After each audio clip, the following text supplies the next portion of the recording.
Cualquiera que haya ido, no sé, a un hospital o comprado algo en línea o incluso intentado darse de baja de algún servicio de Internet, se ha topado con esa famosa preguntita. La clásica de califique del 1 al 5. Esa misma. O sea, del 1 al 5, ¿cómo calificaría su experiencia? Es un acto tan cotidiano que la mayoría de la gente simplemente hace clic en piloto automático para que desaparezca la ventana. Totalmente queremos que se vaya rápido. Exacto. Pero, a ver, vamos a detenernos a pensar en esto por un segundo. Porque, ¿cómo es que los científicos o los médicos, digamos, confían en que esos números realmente miden algo tan abstracto como el dolor? O la fatiga, o la actitud. Claro, cosas invisibles y súper personales. ¿Cómo confían en eso? Es que es una paradoja fascinante, porque si lo piensas, la ciencia tradicional está muy obsesionada con lo tangible, con lo que puedes tocar. Ajá, lo que se ve. Exacto. Si necesitas medir la temperatura corporal de un paciente, pues usas un termómetro. Si necesitas medir la altura de un edificio, sacas una cinta métrica o un láser. O sea, atributos físicos con herramientas físicas. Tal cual.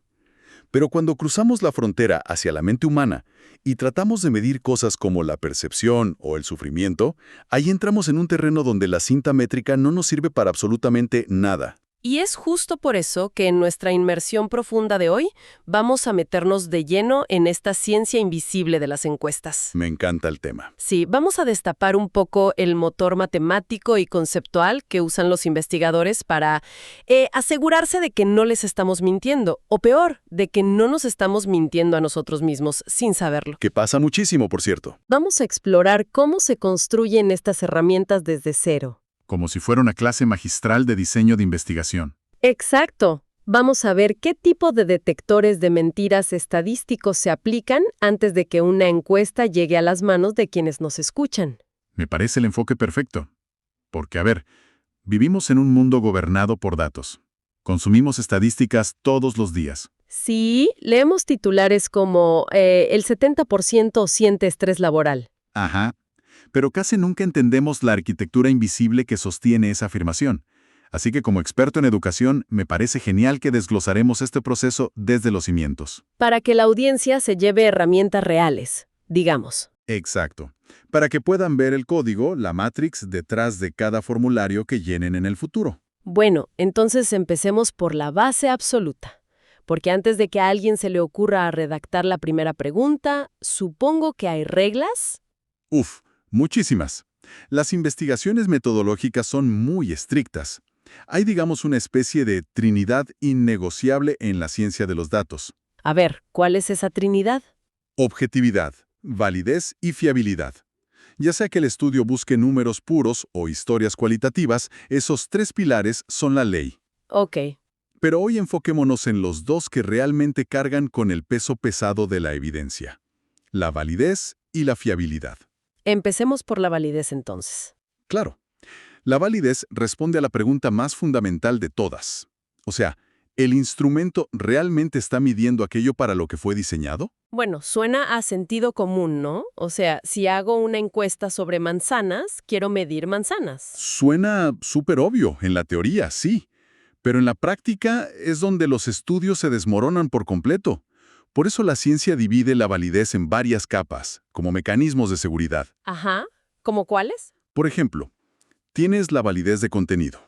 Ahí básicamente llamas a otros expertos independientes para que revisen tus preguntas y te digan, oye, esto tiene sentido. O sea, una revisión de pares. Exacto. Pero donde la cosa se pone realmente interesante es en la validez de constructo.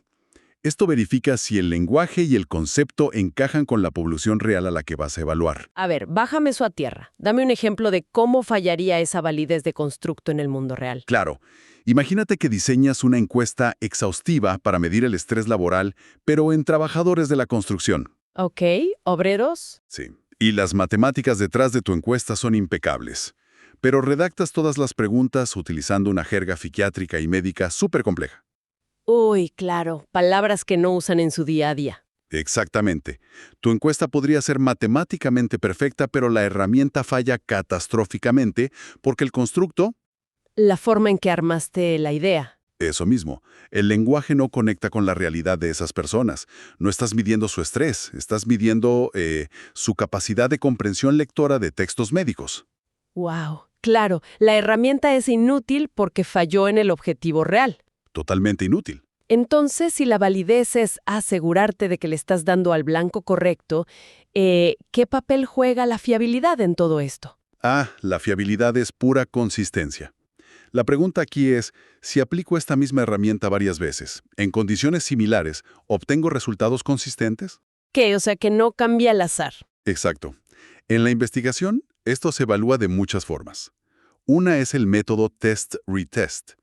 Esto evalúa si la herramienta sobrevive al paso del tiempo. A ver, si me haces una prueba de personalidad hoy Ajá. y te hago la misma prueba en 2 semanas, si los resultados son completamente opuestos, mi prueba no es fiable. Claro, porque mi personalidad no cambió mágicamente en 14 días. Exacto. También existen las formas paralelas, que es crear 2 versiones distintas del mismo test para ver si ambas arrojan el mismo diagnóstico. Y ojo, en el ámbito clínico, esto es literalmente de vida o muerte. Me imagino. Porque, un mal diagnóstico sistemático es un peligro de salud pública terrible. Totalmente. Y ahí entran a jugar 2 conceptos vitales de la fiabilidad clínica, la sensibilidad y la especificidad. Suenan parecidos, pero supongo que son cosas muy distintas. Muy distintas. La sensibilidad es la capacidad de tu prueba para detectar a los verdaderos positivos. O sea, no dejar escapar a nadie que realmente esté enfermo. Que la prueba no te diga que estás sano si tienes algo grave. Exacto. Y la especificidad es la capacidad de identificar a los verdaderos negativos. Es decir, no decirle a una persona sana que está enferma. Claro, no dar falsas alarmas. ¿Sabes? Aquí quiero proponer una analogía que me ha estado dando vueltas en la cabeza mientras leía el material. A ver, dime. Creo que ilustra perfecto la tensión entre estos 2 conceptos de validez y fiabilidad. Imaginemos un reloj de pulsera muy caro. Pero por algún defecto de fábrica, siempre, sin falta, está adelantado exactamente 15 minutos. Ok, 15 minutos siempre. Tiene 0 validez. Porque jamás te está dando la hora real. Exacto. Da una hora constante, pero falsa. Es una imagen perfecta, la verdad. Pasa todo el tiempo en los laboratorios. Un instrumento científico puede ser consistentemente erróneo. Como una báscula que siempre suma 5 kilos. Exactamente. Esa báscula es ultra fiable. Siempre te suma 5 kilos exactos.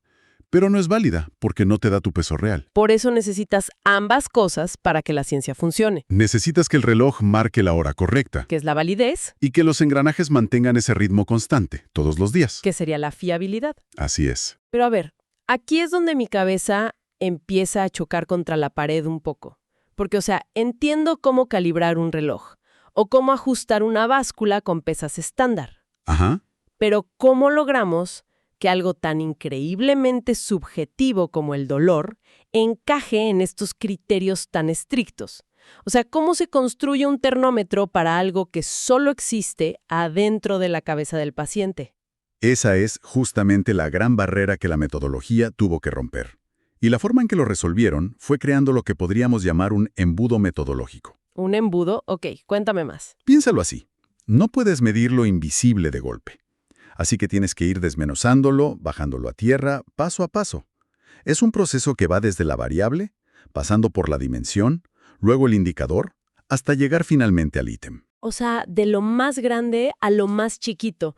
Es como intentar medir el amor, ¿no?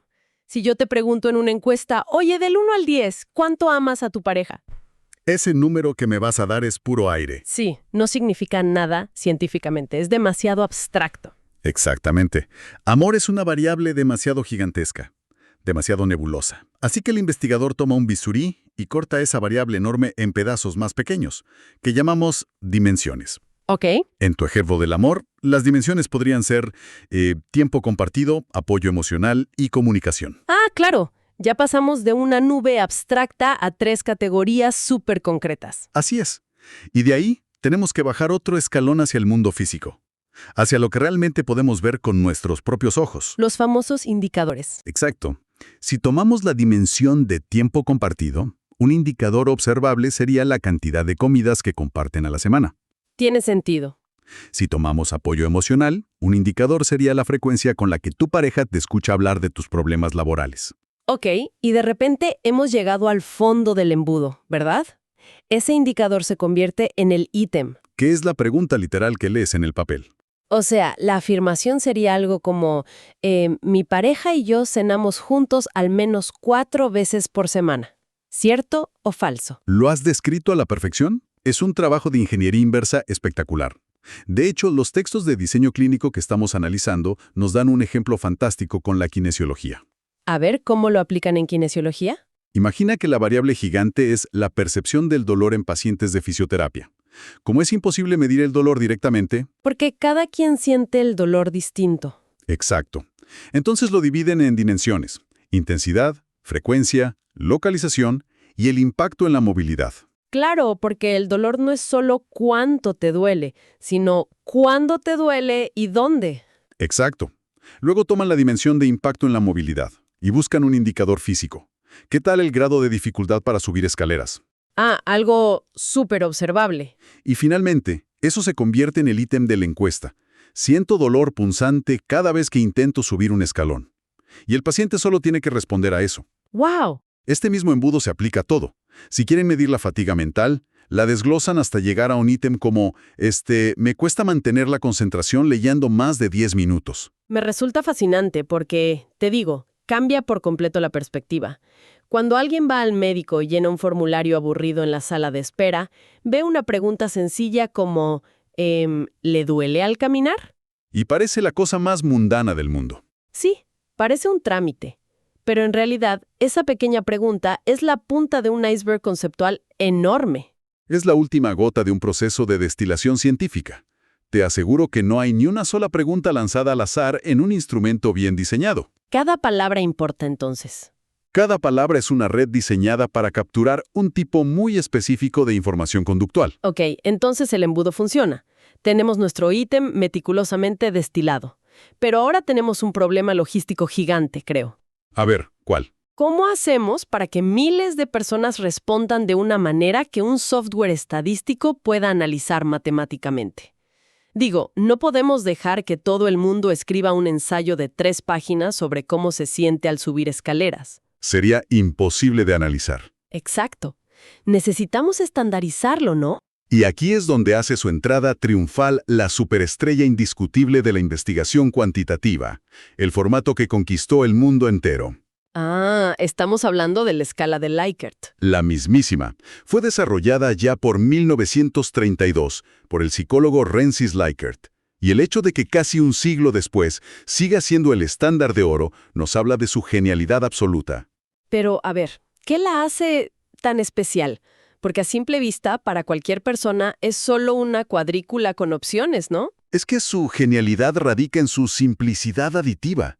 La escala de Likert no le pide a la persona que cuantifique su dolor o su actitud directamente de la nada. Ok, Le presenta una afirmación concreta, el ítem que sacamos del embudo. ese mismo, y le pide que indique su grado de acuerdo. Generalmente usa de 5 a 7 puntos, yendo desde totalmente en desacuerdo pasando por un punto neutral hasta totalmente de acuerdo. Y el verdadero truco de magia ocurre detrás de escena, supongo. A cada una de esas opciones de texto se le asigna un número oculto. Exactamente. Un 1 para totalmente en desacuerdo, un 2, un 3, hasta un 5 para totalmente de acuerdo. Convierte palabras en números. Ese es el núcleo de su poder estadístico. Transforma opiniones cualitativas, sentimientos que son súper difusos, en números duros y procesables. Es brillante, la verdad. Y las ventajas son inmensas.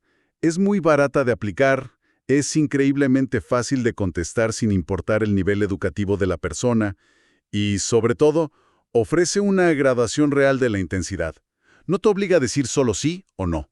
Claro, no es blanco o negro. Además, me imagino que permite que, no sé, las empresas o los hospitales comparen sus métricas históricamente. Exacto, el famoso benchmarking. Pero, a ver, aquí es donde tengo que meter el freno de mano. Porque hay un problema enorme con esto. Si leemos la letra pequeña de la metodología, hay desventajas que, honestamente, me parecen aterradoras para la ciencia. Ah, ya sé a dónde vas. Sí, en el texto se menciona un fenómeno llamado el sesgo de aquiescencia. Básicamente, hay estudios que revelan que la gente tiende a contestar de acuerdo a todo, simplemente porque requiere menos esfuerzo. Es un problema muy real. ¿Me explicas por qué pasa esto? O sea, ¿somos tan perezosos? Tiene todo que ver con la carga cognitiva, digamos. El cerebro humano es, por naturaleza, una máquina diseñada para ahorrar energía. Ok. Cuando te enfrentas a una encuesta con 40 afirmaciones y tienes una matriz visual gigante llena de botones, procesar cada afirmación de manera crítica consume muchísima energía mental.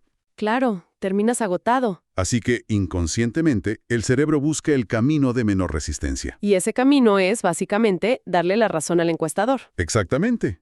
Es mucho más fácil decir sí, estoy de acuerdo, y pasar a la siguiente, que detenerse a formular un contraargumento mental para justificar un totalmente en desacuerdo.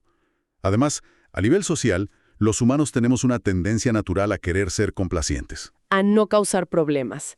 Pero espera, si los investigadores saben que las personas eligen de acuerdo por pura fatiga mental o por pereza, Ajá. ¿no invalida esto gran parte de la investigación moderna?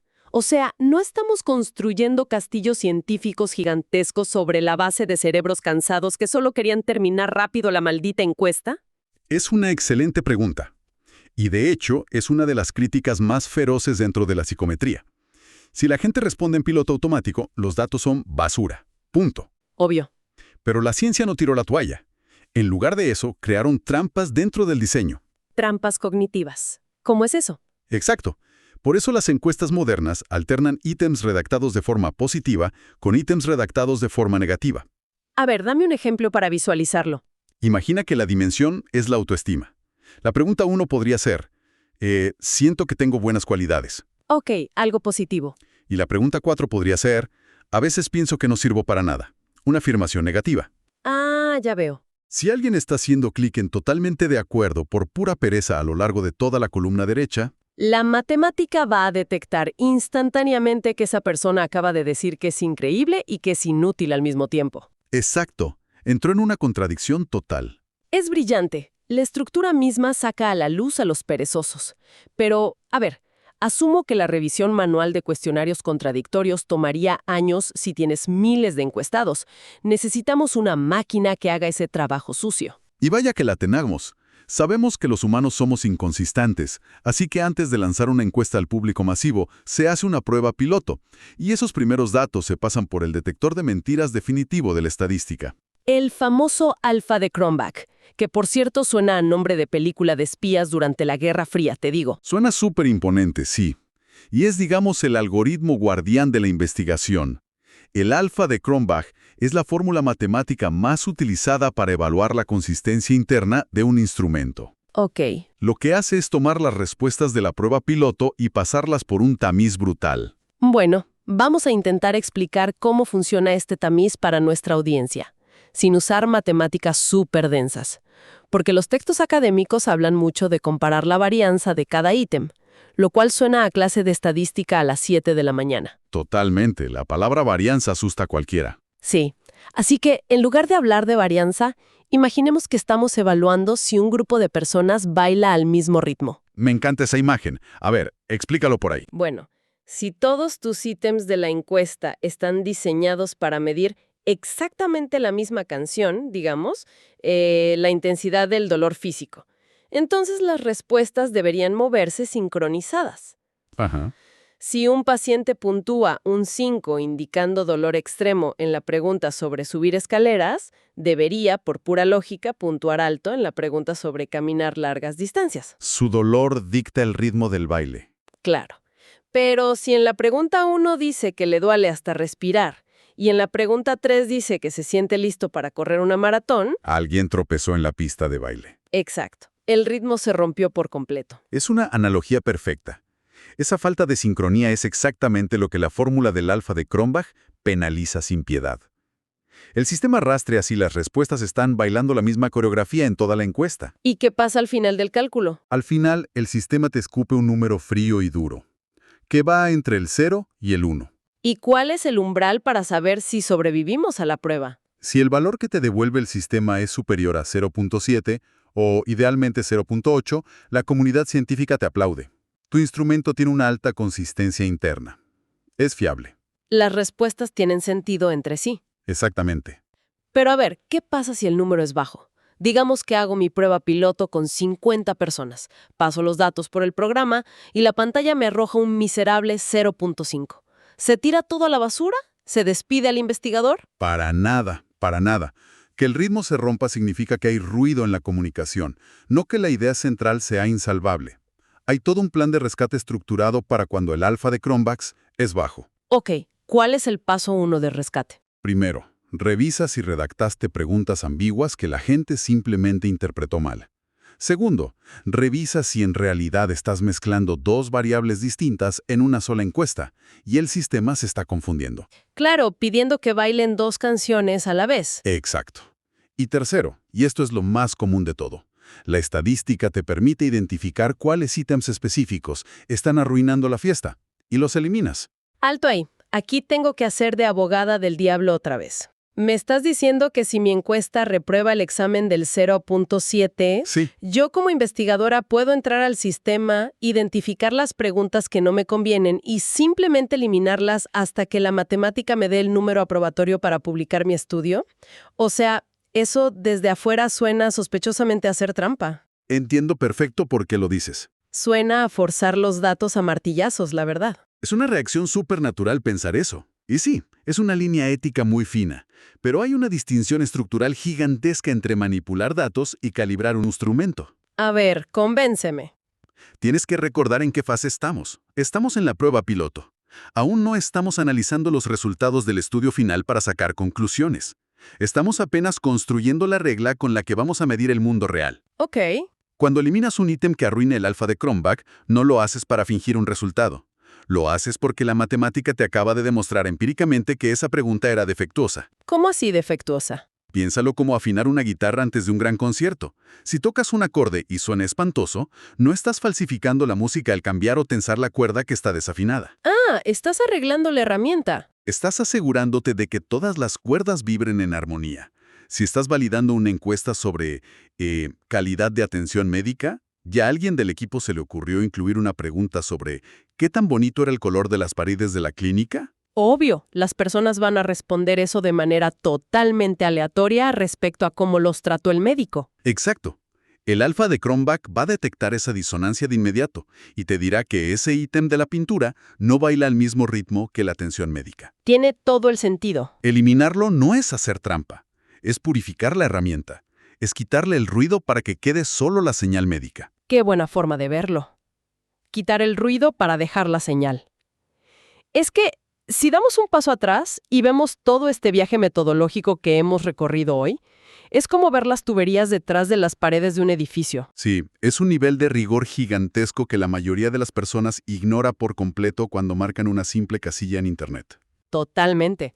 Para hacer una rápida síntesis mental y conectar todos los puntos para quienes nos escuchan, comenzamos con las reglas de juego absolutas. La validez y la fiabilidad.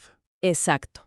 La validez para asegurarnos de que el blanco es el correcto y la fiabilidad para asegurarnos de que la flecha siempre vuele igual.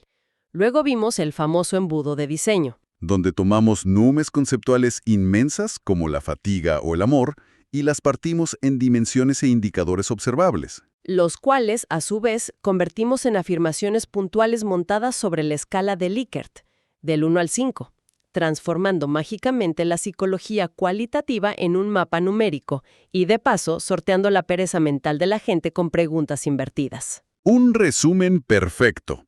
Y para coronarlo todo, pasamos esos datos por el escrutinio implacable del alfa de Cronbach. Ese afinador de guitarras estadístico que asegura que todas las preguntas bailen la misma coreografía sin tropezarse.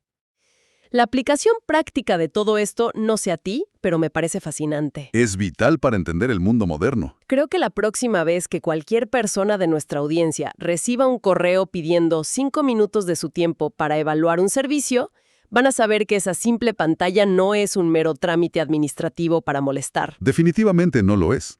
Detrás de ese diseño tan aparentemente inofensivo hay casi 100 años de debate psicométrico. ¡Wow! Hay dimensiones recortadas con bisturí, trampas cognitivas como para detectar si la persona está prestando atención y fórmulas de sincronía matemática súper exigentes. Cada clic alimenta un modelo estructurado. Exacto.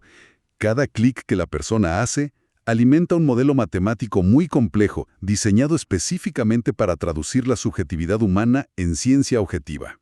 Y eso me deja con un último pensamiento, quizá un poco provocativo, para que la audiencia se lo lleve y lo mastique después de escuchar esto. A ver, suéltalo. Hemos visto el esfuerzo absolutamente monumental que la ciencia requiere para poder medir de forma fiable y válida un solo concepto humano. Sí, es titánico. Filtros estadísticos, pruebas piloto, purgas de preguntas defectuosas, embudos conceptuales enormes. Todo ese trabajo gigante solo para lograr que un mísero número del 1 al 5 tenga sentido estadístico. Como dijimos, es un proceso drástico de reducción de la realidad. Pero ahí está el detalle clave. Si requiere toda esta maquinaria matemática y lógica para aislar y limpiar una sola variable humana, la pregunta es, ¿cuánta de la verdadera, caótica e impredecible complejidad de nuestra experiencia diaria se queda inevitablemente tirada en el piso del laboratorio? Uf. ¿Cuánto de lo que realmente nos hace humanos simplemente no sobrevive cuando lo obligamos a encajar perfectamente en un pequeño círculo del 1 al 5? Creo que es una frontera increíble entre la precisión fría de la matemática y la inmensidad desordenada de la naturaleza humana. Algo para seguir pensando.